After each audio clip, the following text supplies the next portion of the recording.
ओम शांति। आज 11 मार्च 2025 के बाबा के साकार महावाक्य में बाबा ने कहा कि बाप आए हैं तुम बच्चों को सुख चैन की दुनिया में ले चलने। चैन है ही शांति धाम और सुख धाम में। तो बाबा यह स्पष्ट कहना चाह रहे हैं कि हमें अपने मन को यहाँ पर सुख और शांति मिल ही नहीं सकती है इस कलयुग की दुनिया में। आत्मा तो भले स्वयं शांत स्वरूपी है, लेकिन बाबा ने कितना स्पष्ट कहा है कि अपने मन को यहाँ पर सुख और शांति मिल ही नहीं सकती है। सुख और शांति मिलेगी शांति धाम और सुख धाम में। लेकिन इस समय हमें वह संस्कार इमर्ज करने हैं जो सतयुग में थे। तो जैसे ही मन पूर्णतः शांत होने लग जाएगा, पूर्णतः सुख का अनुभव करने लग जाए, तो सतयुग तुरंत ही आ जाएगा। यानी सतयुग आने वाला नहीं है, सतयुग हमें लाना है। तो बाबा हमेशा कहते क्या है कि तुम तैयार हुए या नहीं हुए, इसका अर्थ क्या है कि हमारे मन में सुख और चैन की दुनिया आई या नहीं आई, इसी बात पर हमें अटेंशन देना है। तो उस बात पर अटेंशन देने पर ही देखो बाबा ने एक बहुत अच्छी बात आगे कही है कि तुम युद्ध के मैदान में हो और माया जो है सबसे पहला वार कौन सा करती है, जिससे तुम्हारे अंदर दुख और परेशानियां आ जाती है ना। तो जो भी आत्माएं अभी संगम युग के अंदर जिसके रोल चल रहा है, उसमें अगर भगवान पे निश्चय बुद्धि नहीं है, भगवान के ज्ञान की बातों में निश्चय बुद्धि नहीं है, वह आत्मा सदा परेशान ही रहेगी। यानी उसका रोल कैसा रहेगा, परेशानी वाला ही रहेगा। यानी क्या अर्थ है कि हम आत्माओं का भी टारगेट क्या है, सत्युग के संस्कार इमर्ज करना। वो एक रोल है जो हमें लाना है, जो सत्युग में है। और एक रोल जो अभी चल रहा है जिसमें दुख और अशांति है। तो बाबा यहाँ स्पष्ट रूप से कह रहे हैं कि इस अंतिम रोल को ही हम क्या है, उसमें गुण और संस्कार भरकर सत्युग में जाने वाले संस्कार वाला अनुभव कर सकते हैं। लेकिन क्यों नहीं होता है ऐसा? अभी ब्राह्मण आत्मा दुखी है ना, परेशान होती है ना, तो इसका कारण आज स्पष्ट पता चल गया है। क्या पता चला है कि वो जो आत्माएं हैं दुखी है, अभी भी बाबा का बनने के बाद दुखी है, परेशान है। वो इसलिए दुखी है क्योंकि वह बाबा पे निश्चय बुद्धि नहीं है। निश्चय बुद्धि नहीं है इसका अर्थ क्या है कि अभी भी देहधारियों से ही आशा करती है। निश्चय बुद्धि का अर्थ क्या, वो इसको बहुत अच्छे से समझो कि वह सिर्फ देहधारियों से ही आशा कर रही है कि इससे मिल जाए, उससे मिल जाए, उससे मिल जाए। यानी भगवान अगर आ गया है, अगर आत्मा को निश्चय बुद्धि हो जाए, तो वह फिर इधर से क्यों मांगेगा, दूसरों से क्यों मांगेगा? वह सीधा भगवान से मांगेगा। और भगवान से अगर उस आत्मा ने मांग लिया, भगवान को आधार बना लिया, तो उसी पल यह घटना घटित होने लग जाएगी। कौन सी घटना घटित होने लग जाएगी कि उसके मन के अंदर सदा काल के लिए सुख और शांति आने लग जाए। अब ये घटना घटित कैसे हो, उसको थोड़ा अच्छे से समझ लेते हैं। बड़ा आनंद आएगा कि जो भी आत्माएं अभी निश्चय बुद्धि ने इस बात को समझो है। कैसे, जैसे एक मंदिर था, तो दो भिखारी वहां पर बैठते थे, ठीक है ना। दो भिखारी बैठते थे, तो वो दिन भर तो कोई न कोई आता रहता था, सेठ वगैरह देने के लिए आता था, कोई दर्शन करने के लिए आता था, तो कोई उनको कपड़े दे जाता था, कोई उनको खाना दे जाता था। लेकिन उसमें से एक भिखारी था, वो जो भी सेठ आता, कोई भी आता, तो उसका गुणगान करता था कि वाह सेठ तुम्हारा भला हो, वाह हाँ भाई तेरा भला हो। लेकिन सामने वाला जो भिखारी बैठा था वो कहता था कि यार ये सब तो भगवान से ही मांगते हैं, तो मैं तो भगवान से डायरेक्ट मांगूंगा कि भगवान ये तुम इतने सबको देता है, अंदर जो आते हैं, तो भगवान मुझे भी इतना दे दे कि मेरा घर परिवार चल सके। तो दूसरा जो भिखारी था, उसके जो सामने बैठा था, उसकी मजाक उड़ाता था कि तेरा भगवान तो दिखता ही नहीं, वो तुझे क्या देगा। तू सेठ का गुणगान कर, जो यहाँ पे आते उनका गुणगान कर, तो वो तुझे बहुत अच्छा देंगे।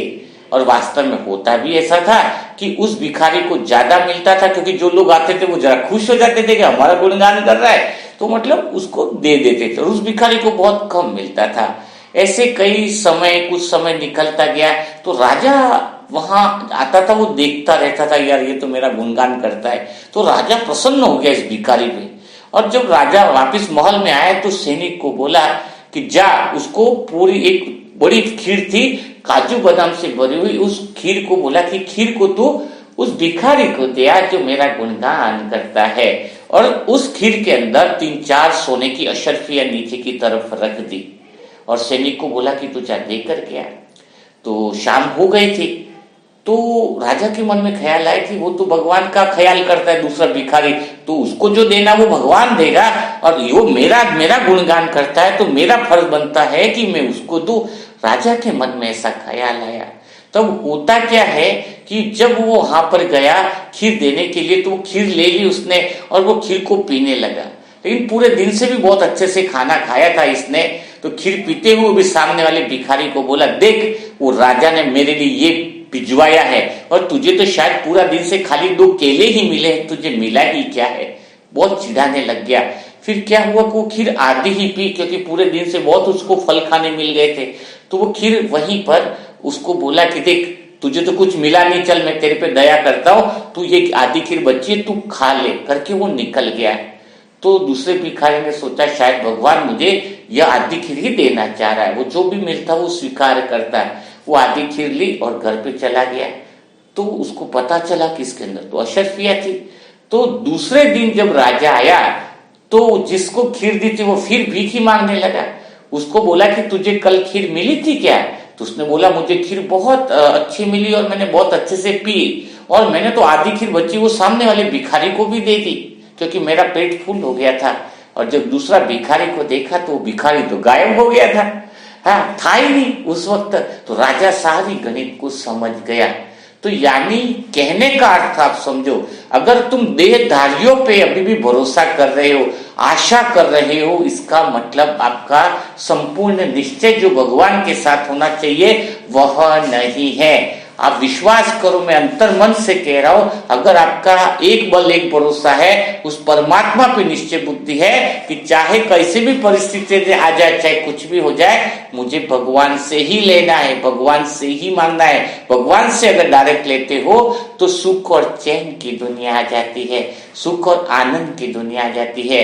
तो कहने का अर्थ क्या है यहाँ पर समझो बात को, कि इस समय हम देखें अपने आप को कि मुसीबत आती है, परेशानी आती है, तकलीफ आती है, कुछ बात आती है, मामा काका सबको फोन लगा देते हैं और लास्ट में कहते हैं भगवान अब तो तेरा ही आसरा है। तो भगवान कहता है तू फर्स्ट में मेरे पास आता तो तुझे इतने सारी जगह घूमने की कहीं जरूरत ही नहीं पड़ती, तेरा काम सीधा ही हो जाता।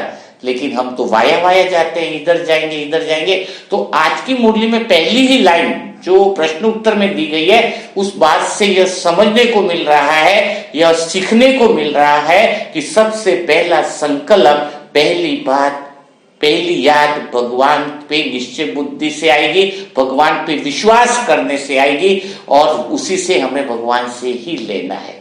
अब बात रही कई आत्माओं को निश्चय बुद्धि और विश्वास नहीं होता है, तो विश्वास नहीं होता है तो अब जाने अनजाने में यहाँ पर क्या है विश्वास।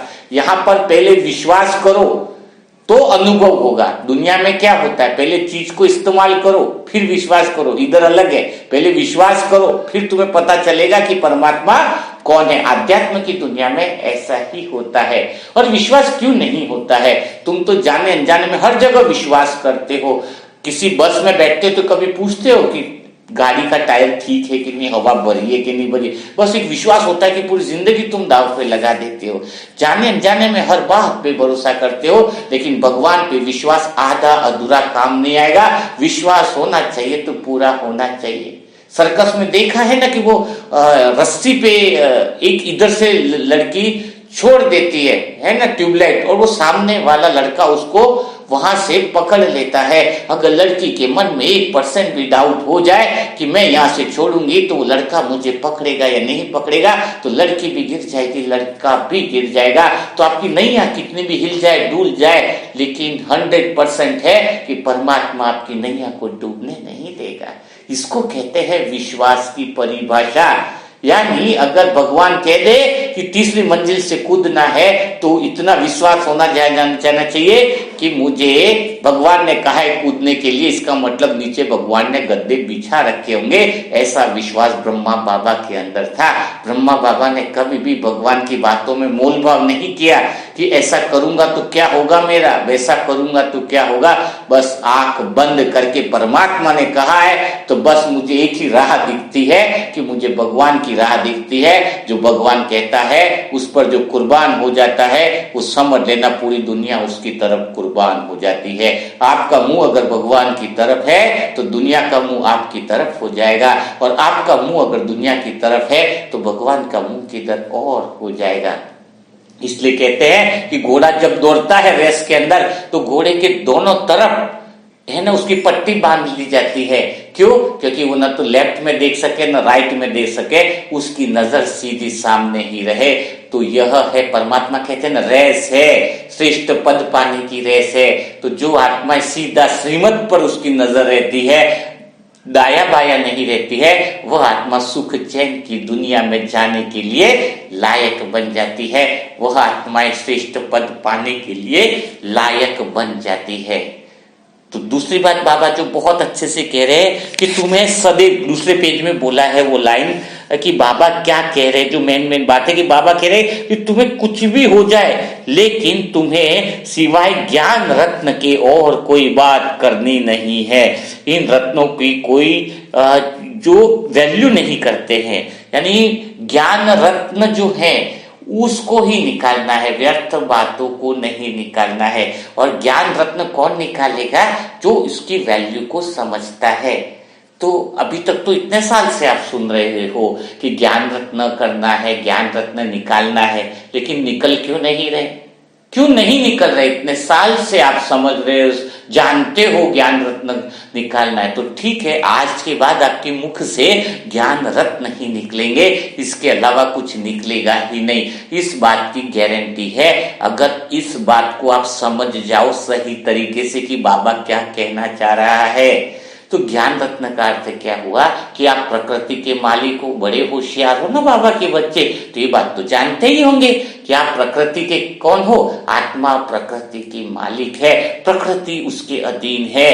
तो कुदरत, प्रकृति यानी कुदरत हो गई। तो इस कुदरत की एक विशेषता है। क्या विशेषता है? क्योंकि हम मालिक है ना, यह बिल्कुल प्रैक्टिकल सत्य है कि जो भी बात आप बोलोगे है, जो भी बात आप बोलोगे वह कुदरत आपको सबूत लाके दिखा देगी। क्या लाके दिखा देगी? कि जो भी बात आप बोलोगे वो कुदरत आपको सबूत लाके दिखा देगी। अगर आप कहते हो कि मेरे हस्बैंड से हर 2 दिन में झगड़ा होता है, तो कुदरत बहुत कायदा आपको सबूत दिखाएगी, वो झगड़ा करवा के दिखाएगी कि ये देखो सबूत आपने बोला वो सत्य है। अगर आप कहोगे कि मुझे हमेशा ऐसे ही लोग मिलते हैं जो धोखेबाज होते हैं, कुदरत बिल्कुल आपको सबूत लाके दिखाएगी, कहीं से भी ढूंढ के लाएगी और उन लोगों को आपके सामने खड़ा करेगी जो लोग आपसे झगड़ा करते हैं। तो आप सोचो दिन भर में आप क्या बोल रहे हो, आपके शब्द क्या है। मैं हमेशा, मेरा जीवन ज्यादातर दुखी ही रहा है, कुदरत तथास्तु, वही सबूत लगाने में कुदरत सारी कायनात लग जाएगी आपको प्रूव करने के लिए, आपकी व्यवस्था करने में कि मैं कहां से दुख ढूंढ के लाऊं और इस आत्मा को दूं। आप समझ में आ रहा है? अगर आपके आसपास जितने भी दुख है ना, जितने भी लोग इकट्ठे हुए ना, उसको निमंत्रण आप लोगों ने ही दिया है अपने शब्दों से। कहा गया है ज्ञान रत्न, यानी कितनी बड़ी बात है। तो आप कुदरत को क्या मैसेज देना चाह रहे हो? अभी मुझ आत्मा को तो बहुत अच्छा लगता है, मुझे तो निकलता भी नहीं है ऐसा वर्ड, तो लेकिन यह प्रैक्टिकल अनुभव हुआ है हम लोगों को कौन सा कुदरत को मैसेज। खाली समय में भी फालतू विचार आप करते हो, खाली समय में भी कुदरत को दो आप मैसेज। क्या दो? कि मेरे को गुड न्यूज मिलने वाली है, मेरे को कुछ जैकपॉट लगने वाला है, खुशियों का खजाना मिलने वाला है, मेरे रिश्ते बहुत बेहतरीन होने वाले हैं। मुझ आत्मा के पास अब सत्युग की जितनी भी आत्माएं, सत्युग के संग में रही हुई आत्मा है, वो सारी प्रेम वाली आत्माएं मेरे साथ मिलने वाली है। आप हिसाब किताब का अर्थ क्या समझते हो? हमेशा सोचते हो कि मेरा सबके साथ हिसाब किताब दुख का ही है, आप ऐसा समझते हो। इसलिए कुदरत क्या है, उन्हीं आत्माओं को लाती है जिनके साथ आपका दुख का हिसाब किताब है। आप हिसाब किताब को दुख का समझते हो तो कुदरत को प्रूफ तो देना पड़ेगा। आप जो समझते हो उसको सिद्ध करना है। अभी मैं क्या समझता हूँ, मेरा सारा सत्युग का हिसाब किताब खुशियों वाला सामने आ रहा है, जिसके साथ मैंने अच्छे दिन बिताए, जिसके साथ मेरे अच्छे पल रहे, वो सारी सत्युग की आत्माएं अब मेरे आसपास आने लग गई है। एक ओहरा बनने लग गया है, एक सुख शांति का वायुमंडल बन गया है। मेरे चारों तरफ यह वायुमंडल मेरा सुरक्षा कवच है। इस सुरक्षा कवच के अंदर किसी की हिम्मत नहीं है जो आ सके। यह कुदरत को निरंतर मुझ आत्मा ने मैसेज दिया है, और इसी मैसेज की वजह से तो आप और हम साथ में हैं। कुदरत को मैसेज दिया तो कोई अभी स्विट्जरलैंड की आत्मा है, कोई ऑस्ट्रेलिया की आत्मा है, कोई यूएसए की आत्मा है, कहां की आत्मा है, और पूरे इंडिया लेवल की सारी आत्माएं एक जगह मिल गई। क्या यह ऐसे ही आ गई? नहीं, ये बाबा ने टचिंग दिया तो मुझ आत्मा ने कुदरत को मैसेज किया कि सारी जो सत्युग में 16,000 की विशेष आत्माएं हैं, है ना, और 9 लाख की जो विशेष आत्माएं, बाबा अभी एक ही धागे में पिरोने की जरूरत है, और बहुत तभी हो पाएगा जब सारी आत्माएं साथ में आएंगी और सत्य ज्ञान का अनुभव करेंगी। तो ये जो ग्रुप बना है ना, उसको भी डेली यही मैसेज जा रहा है कि इस ग्रुप में जुड़ने वाली हर एक आत्मा कोई साधारण आत्मा है ही नहीं, हर एक आत्मा हीरा है। और हीरा निकलेगा कैसे, हीरा बनता कैसे? कोयले की खादान में बहुत नीचे से कोयला जब बहुत उसके साथ मतलब कह सकते टेम्परेचर को सहन करता है, बहुत चीज करता है, तब जाकर के अंदर से हीरा निकलता है बहुत कोयलों के बीच में। और वो भी हीरा बाहर निकलने के बाद भी उसको फिनिशिंग करते हैं, घिसते वो करते हैं, और तब जाके वो फाइनल हीरा बनने पर वो हीरो के संग में ही पिरोया जाता, अकेला नहीं रहता। तो ये जो अपनी हीरो की जो माला है, उसमें हमें अगर पिरोना है, उसमें अगर हमें रहना है, हीरे की माला के अंदर अगर हमें रहना है, तो फिर हमें क्या करना है? कुदरत को वैसा ही मैसेज देना है। तो आज से पक्का कर लो, ये क्या रोज जो कहते हैं ना कि बाबा डायरी लिखो, ये लिखो, तो जो भी आप डेली मुरली में कुछ नया सीखते हो, नया अनुभव करते हो, तो रात को लिखो चार्ट बनाकर कि आज बाबा ने मुझे बोला है कि मुझे ज्ञान रत्न निकालने हैं, यानी कुदरत को सही मैसेज देना है ना। घर के रिश्ते मेरे बहुत अच्छे, घर स्वर्ग बन रहा है। अब मैं आत्मा जिससे भी बात करती हूँ, प्रेम ही प्रेम की फुहार निकलती है। मुझसे मिलने वाली हर आत्मा के मन में प्रेम का बीज बो चुका है। तो आप जैसा बीज बोगे वैसा ही वह संकल्प फलीभूत होने लगेगा। यह गारंटी है। कोई संकल्प थोड़ा लेट हो, कोई संकल्प जल्दी हो, लेकिन होना तय है। तो आज से आप पक्का करते हो? क्या पक्का करते हो? पक्का यह करना है कि तुम्हें ज्ञान रत्न ही मुख से निकालने हैं, ताकि कुदरत उसको पूरा करने में अपनी पूरी शक्ति लगा दे।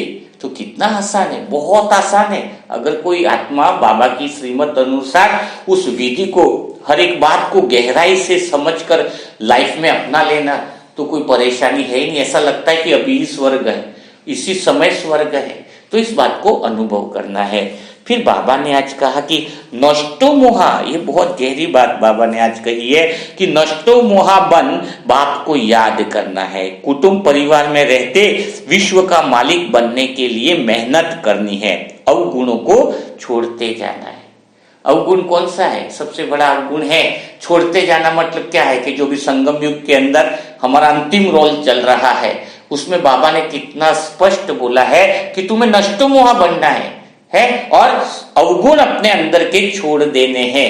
तो संगम युग के अंतिम रोल में अगर हमें फरिश्ता बनना है, सत्युगी देवता बनना है, तो सबसे पहला अवगुण कौन सा है? सबसे पहला अवगुण है मेरा। कौन सा? कि एक तो मेरा मन में कहता नहीं मेरा, वो मेरा, वो मेरा, वो मेरा।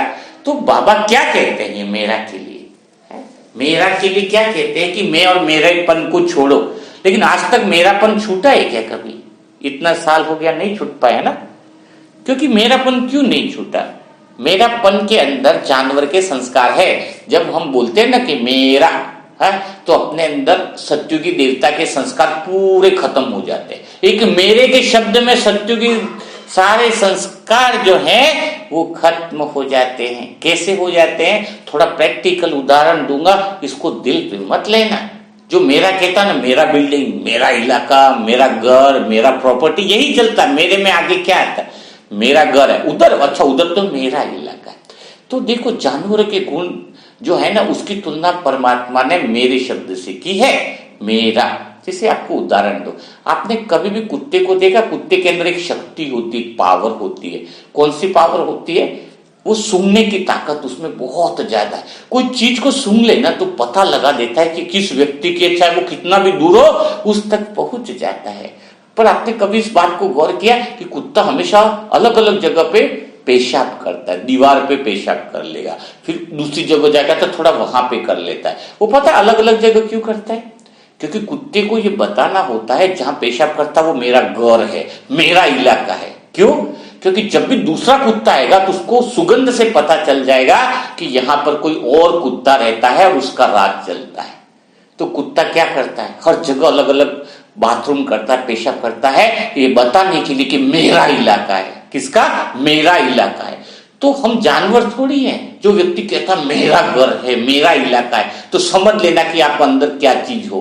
ताकि वो, इसलिए मैं थोड़ा हार्ड उदाहरण दे रहा हूं, कठिन उदाहरण दे रहा हूं, ताकि आपको मेरा बिल्कुल छूट जाए। मेरा तो मेरा इसलिए छूटा था क्योंकि मैं कुत्ता नहीं बनना चाहता, मैं तो शेर बनना चाहता हूं, पूरे विश्व का मालिक। बाबा ने क्या कहा है लाइन के अंदर कि आपको विश्व का मालिक के लिए मेहनत करनी है। इलाके तो कुत्तों के होते हैं और साम्राज्य जो होते हैं वो शेरों के होते हैं। तो हम सब आत्माएं तो विश्व के मालिक बन रहे हैं। कहां छोटे छोटे में पड़े, बाबा दे रहा है तुम्हें विश्व का साम्राज्य और तुम छोटा इलाका लेना लेकर के बैठे हो कि मेरा घर, मेरा फैमिली, मेरा ये, मेरा वो।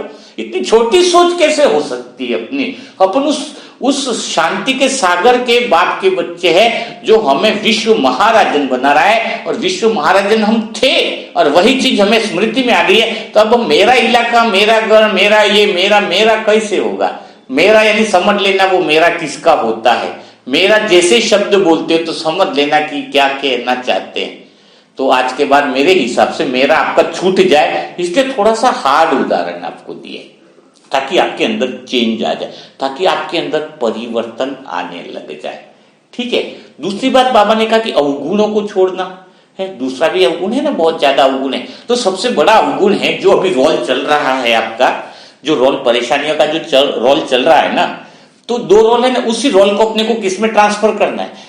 उस रोल को अपने को ट्रांसफर करना है लक्ष्मी नारायण में, देवी देवता वाले रोल में। इस अंतिम रोल को ट्रांसफर करना है। यही हमारा पुरुषार्थ है, यही तो हमारा लक्ष्य है कि जो अंतिम रोल में दुख है उसको सुख में बदलना है, अंतिम रोल में जो टेंशन है उसको क्या करना है? इसको आनंद में बदलना है, उसको मौज में बदलना है। तो कैसे बदलेंगे? तो आराम से देखो, अपने को प्रेम देना है, शांति देना है, जैसे लक्ष्मी नारायण वाला जो रोल है। लेकिन अभी इस रोल में क्या चल रहा है उसको ध्यान से देखो। तो अभी इस रोल में चल रहा है टेंशन, तनाव, है ना। यानी हमें बिल्कुल ही, बाबा कहता है ना, हंस बनना है और हमें तो वेस्ट को बेस्ट बनाना है। इसका अर्थ क्या है? बाबा क्यों कहता है व्यर्थ को बेस्ट बनाओ? यानी जो रोल बिल्कुल खराब है, जिस रोल में परेशानियां हैं, तकलीफ है, जिस रोल में बिल्कुल ही ऐसा लग रहा है कि दुख ही दुख समाया हुआ है इस अंतिम जन्म के रोल में, उसको सुख में बदलना है। तब कहेंगे असली हीरो पाठधारी। तो जरा देखते हैं आज हम कि इस दुख का रोल चल क्यों रहा है, आपके साथ दुख है क्यों। तो उसको आज हम क्या करेंगे? सुख में बदल देंगे। चलेगा? सब लोग तैयार हो? अच्छा, कईयों को मन में आ रहा होगा कि यार इतना बड़ा कठिन रोल चल रहा है, उसको सुख में कैसे बदलेंगे? तो कोई नया रोल थोड़ी डेवलप करना है, इसी रोल को सुधारना है ताकि वो गुण और संस्कार हमारे इमर जाए। और जब हम इस पुराने रोल के अंदर नए संस्कार डाल देंगे तो नया शरीर रूपी यंत्र सत्युग में मिल जाएगा। तो ट्रायल करने के लिए तो अभी मिला है अपने को ये शरीर, अंतिम समय का शरीर, है ना। तो कैसे करेंगे? तो अंतिम रोल को पहले देखो क्या चल रहा है। आप आत्मा सत्य स्वरूप में स्थित होकर अपने रोल को देखो। तो रोल में चल रही है थोड़ी टेंशन है, तनाव, दुखी, अशांति, है ना। मन थोड़ा सा दुखी रहता है, अशांत रहता है। तो किस कारण से रहता है? क्या तकलीफ है उसको? क्या वजह है जिसकी वजह से वो खुश नहीं रहता है, वो दुखी रहता है? बाबा तो खुश देखना चाहता है, आनंद दिखना चाहता है। तो दो चार चीजें अगर आज से आप अपने रोल में बदल दो, जैसे आज बाबा ने कहा है कि डबल सर्विस, मतलब अलौकिक शक्ति का साक्षात्कार कराने वाले भी विश्व सेवादारी भव है ना। और अंदर से हमें अपने चलन को चेक करना है कितनी अच्छी बात बताइए कि अंदर से अगर हम चलन को चेक करें, अंदर से कोई विकार न रहे उस रोल के अंदर, तो फिर आपका रोल कैसा बन जाएगा? सुख देने वाला हो जाएगा, शांति देने वाला हो जाएगा। तो चलो चेकिंग चालू करते हैं। बाबा ने धारणा के लिए विशेष पॉइंट में कहा है, धारण करने के लिए बोला है कि अपने रोल को चेक करो और चेंज कर दो। ठीक है ना? तो कौन सा रोल चेक करना है? इस अंतिम समय में जो रोल वो चल रहा है उसको चेक करो और उस रोल को किस में बदलना है? सुख वाले रोल में बदलना है। तो अभी रोल तुम्हारा दुखी क्यों है? दुख होने का एक ही कारण है, दुखी होने का एक ही कारण है। अभी देखा जाए तो सारी बातों का एक बात में अगर सार किया जाए तो एक ही कारण है तुम्हारे दुखी होने का, कि तुम चाहते वो होता नहीं और जो होता है वो तुम चाहते नहीं। एक ही लाइन में सारी बात आ जाती है। अगर नहीं आती है तब सोच के देखो कि तुम्हारे जीवन में सारी परेशानियों का कारण क्या है। इस अंतिम रोल में सारी परेशानियों का कारण एक ही है। कौन सा कारण है? कि तुम चाहते हो वो होता नहीं और जो होता है वो तुम चाहते नहीं। तो फिर करे तो करे क्या, और करे तो करे क्या? अगर ये समझ में आ जाए तो तुम्हारा रोल पूरा सुख में बदल जाए, पूरा रोल आनंद में बदल जाए, पूरा रोल खुशियों के अंदर बदल जाए। अब क्या है? तुम चाहते वो होता नहीं और जो होता है वो चाहते नहीं। घर में भी तो, हस्बैंड वाइफ में भी तो यही होता है। कोई पंखा बंद करना चाह रहा है, उसको गर्मी ज्यादा लग रही है, एक को लग रहा है नहीं ठंडा में ज्यादा लग रही है, एक कहे पंखा चालू करो। एक की चाहत अलग है, दूसरे की चाहत अलग है। तुम्हारी सब्जी अलग खानी है, उसको सब्जी अलग खानी है। तुम्हें और टीवी में कोई और चैनल देखना है, उसकी इच्छा अलग है, वो अलग कुछ देखना चाह रहा है। तुम्हें गर्मी ज्यादा लग रही है, तुम्हें गर्मी नहीं पसंद है, तुम कहते हो कि गर्मी बहुत ज्यादा, थोड़ी ठंड होनी चाहिए। तुम्हें ठंड की चाहत है, मिल रही है गर्मी। तुम टीवी पे कुछ अलग सीरियल देखना चाहते हो, दूसरा देखना अलग चाहता है। यानी हुआ क्या कि तुम चाहते हो वो होता नहीं, होता है वो तुम चाहते नहीं, तो टेंशन क्रिएट होती। तो करे क्या? तो जो होता है वो तुम्हारे हाथ में है ही नहीं, जो होता है वो तुम्हारे हाथ में है ही नहीं। अगर तुम इसी तरह से टेंशन में उलझते रहोगे तो एक दिन ऐसा आएगा कि मेंटल हॉस्पिटल में चले जाओगे। तो बाबा यहाँ पे कह रहा है कि क्या आपके हाथ में है? जब तुम्हें पता चल गया कि तुम चाहते वो हो ही नहीं रहा है और जो हो रहा है वो तुम चाहते ही नहीं हो, तो क्या ऐसा किया जाए? तो एक ही काम किया जाए, क्यों? चाहना ही छोड़ दी जाए, चाहना ही छोड़ दी जाए। यही सबसे बढ़िया उपाय है। क्या छोड़ दिया जाए? पहला तो इच्छा को ही छोड़ दिया जाए, और दूसरा जो हो रहा है उसमें स्वीकार कर लिया जाए, उसी में आनंद को ले लिया जाए। दो काम करने, कौन सा? पहले तो चाहना ही छोड़ देनी, इच्छा ही छोड़ देनी है। तो बाबा क्या कहता है? इच्छा मात्रम अविद्या। कौन सा है? इच्छा मात्रम अविद्या।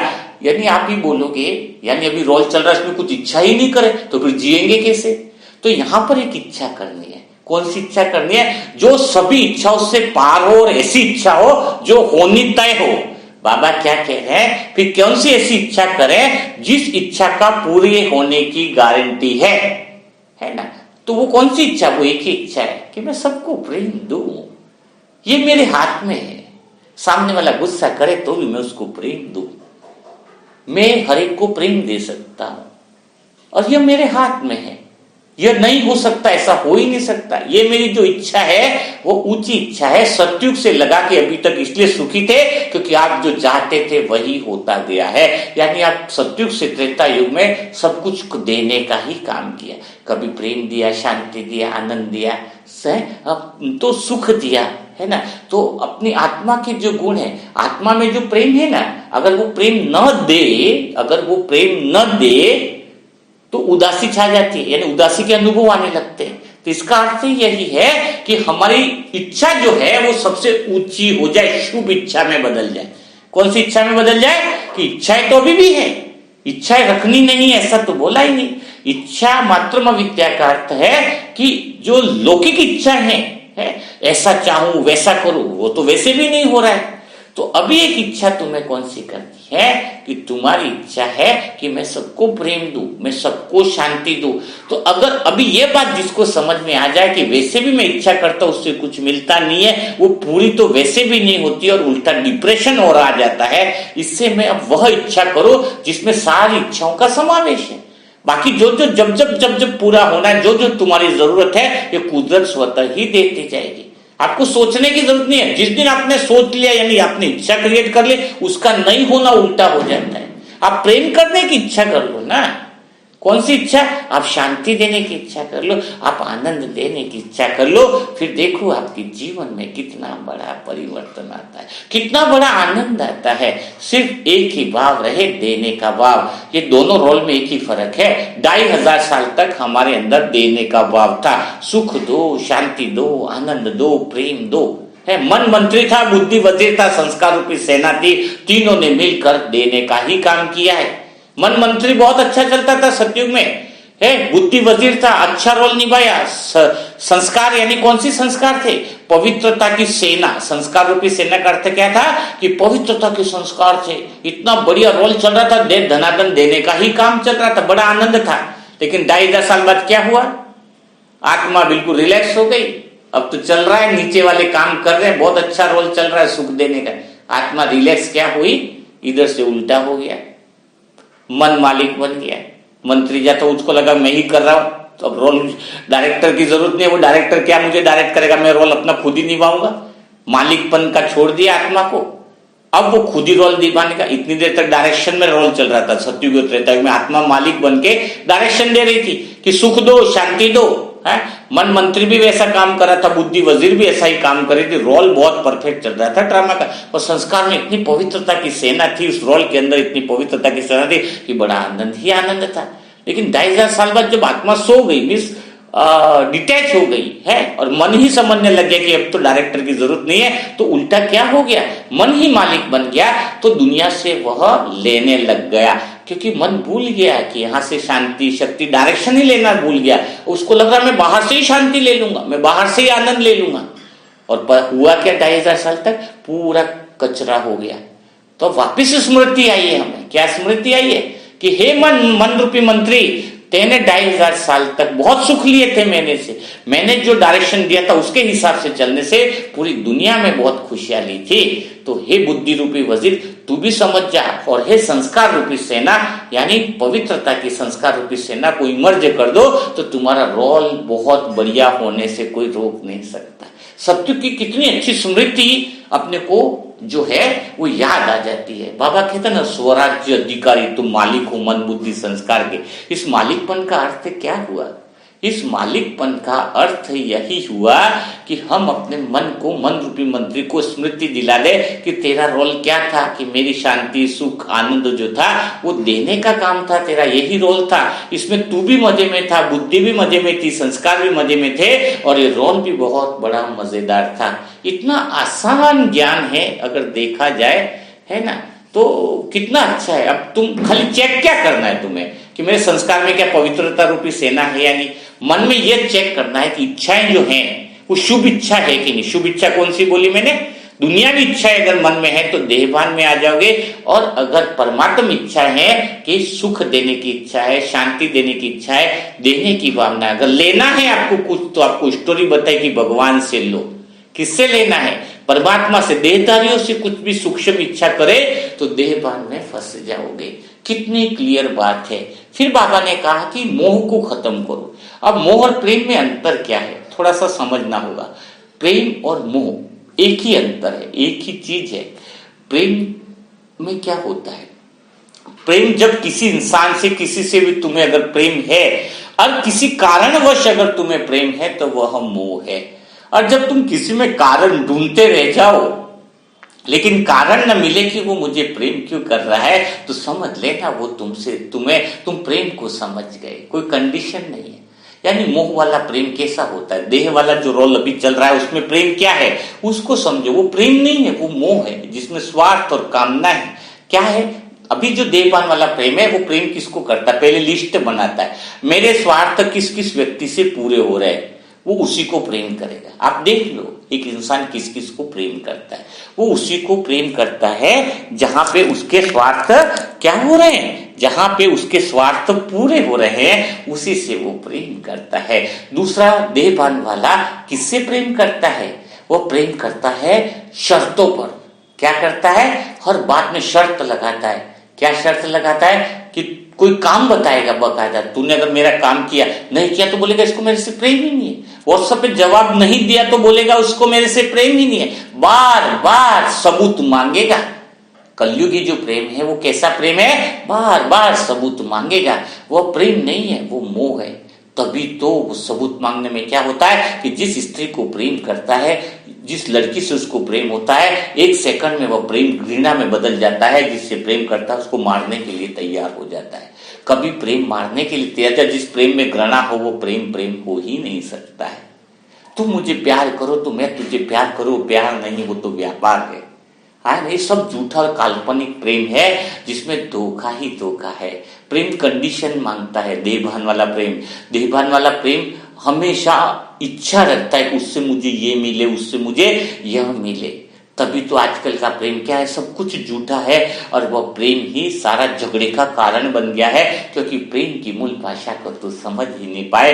प्रेम वह होता है जो दिन ब दिन बढ़ता जाता है। प्रेम वो होता है जिसमें कोई शर्त और कंडीशन नहीं होती है। प्रेम तो वह होता है जिसके अंदर बिना कहे एक दूसरे से संकल्प और भाषा को ही समझ जाते हैं, है ना। इसलिए परमात्म प्रेम जो है वो शुद्ध प्रेम है। आत्मा का प्रेम जो है वो शुद्ध प्रेम है। जब ऐसा प्रेम किसी के साथ होता है तो वो बंधन को बांधता नहीं है, बंधनों से मुक्त करता है। इस वाले प्रेम में क्या होता है, स्वयं भी बन जाता है लौकिक वाले प्रेम में, और सामने वाले को भी बांध के रख देता है। तभी तो शादी में से पहले लड़कियां क्या कहती है, वो प्रेमी प्रेमिका को क्या कहता है कि मैं तो तेरे बिना जी नहीं सकता, और शादी के बाद क्या कहती है, तेरे साथ में जी नहीं सकता। क्यों कहती है ऐसा? एक समय में ऐसा क्या होता है जो प्रेम खत्म हो जाता है? वो क्योंकि स्वार्थ पूरा नहीं होता है एक दूसरे का। वो प्रेम है स्वार्थ, जो अपने स्वार्थों को पूरा करे इंसान उसी से प्रेम करता है। और सारी झूठी प्रेम की कहानियां बता बता के लोगों को और उलझा दिया गया, सारी आत्माएं उलझ गई है। ऐसे से डायलॉग बोलते हैं ना कि मैं तेरे लिए चांद तारे तोड़ के ले आऊंगा। क्या प्रैक्टिकल में ऐसा है? गली का पीपल का पत्ता टूटता नहीं और चांद तारे तोड़ के ले आओ। कितनी झूठी बात करते। बोलेंगे मैं तेरी आंखों में बसा लूंगा। आंखों में क्या बसा लेगा? आंखें फोड़ेगा क्या? तो वो सारी मन की बातों की कल्पनाओं में जो उलझ जाता है, वो समझ जाना वो मोह के जाल में ऐसा फंसा है।